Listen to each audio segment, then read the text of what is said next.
Hello guys, welcome and welcome back to Rukias kitchen. Today I'm going to show you how to make achari and baobab burfi known as kashata za Ubuyu in Kiswahili.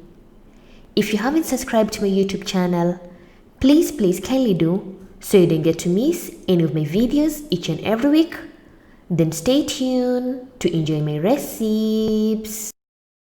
In a medium pot, you're going to add 2 cups of water, followed by 1 3/4 cup of sugar, 2 tablespoons of red food coloring, 1 teaspoon of salt, 1 teaspoon of chili powder, 1 teaspoon of cardamon powder, and lastly 1 teaspoon of strawberry essence, or you can use any essence that you prefer, and mix everything well and nice and let the syrup to cook until it starts to stick.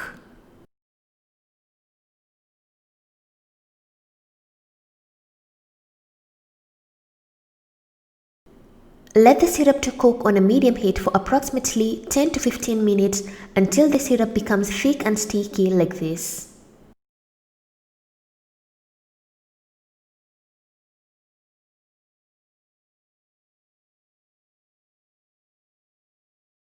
Once the syrup is ready, you're going to divide the syrup into 2 because we're going to make baobab burfi and achari.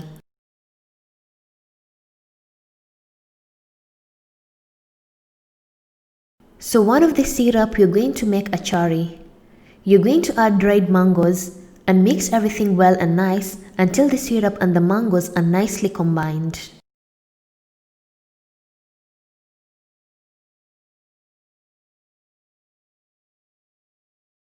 Lastly, I'm going to add half a cup of baobab powder, optional if you don't have.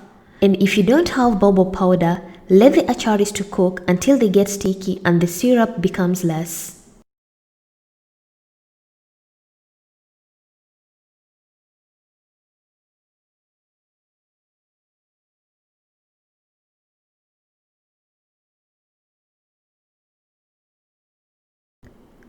And if you have a bit of baobab powder, you're going to add a bit by bit while mixing until the achari gets sticky, which in Kiswahili we say mraba.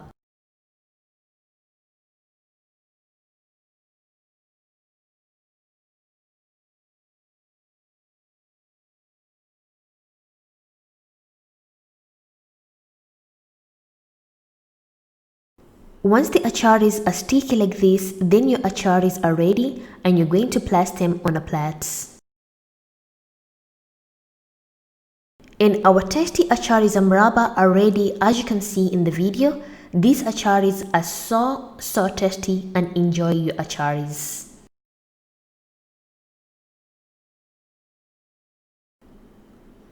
So the other syrup, we're going to make our baobab burfi. I'm going to use 1 cup of baobab powder, which is equivalent to 200 grams. Add the baobab powder a bit by a bit while mixing till everything is nicely combined.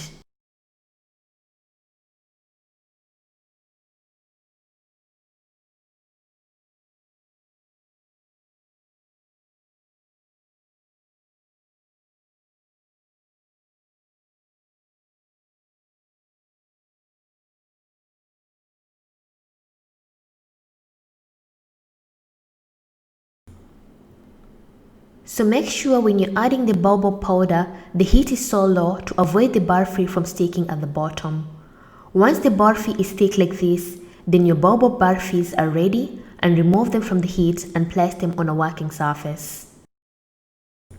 Make sure you've greased your working surface or place a baking sheet like this to avoid the burfi from sticking at the bottom.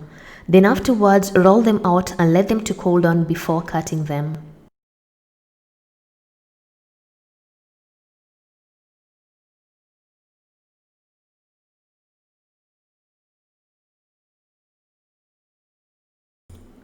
Once the burfis have cooled down, cut the burfis into square or diamond shape, that's up to you, and your baobab burfis are ready.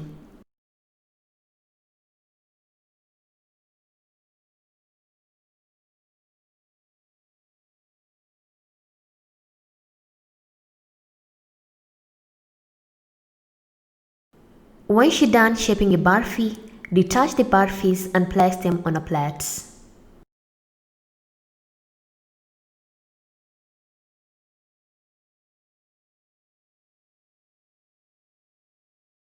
And our tasty baobab burfis are ready, as you can see in the video, and enjoy these delicious burfis.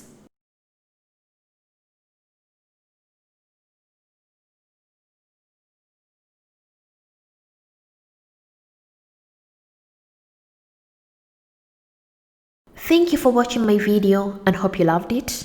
And if you want to see other recipes on how to make different types of achari and mabuyu, I'll put the links in the description box. And if you have any questions, you can comment down below, or you can follow me on my social media, Facebook and Instagram, Rukias Kitchen, for further questions. And thank you once again. Bye bye.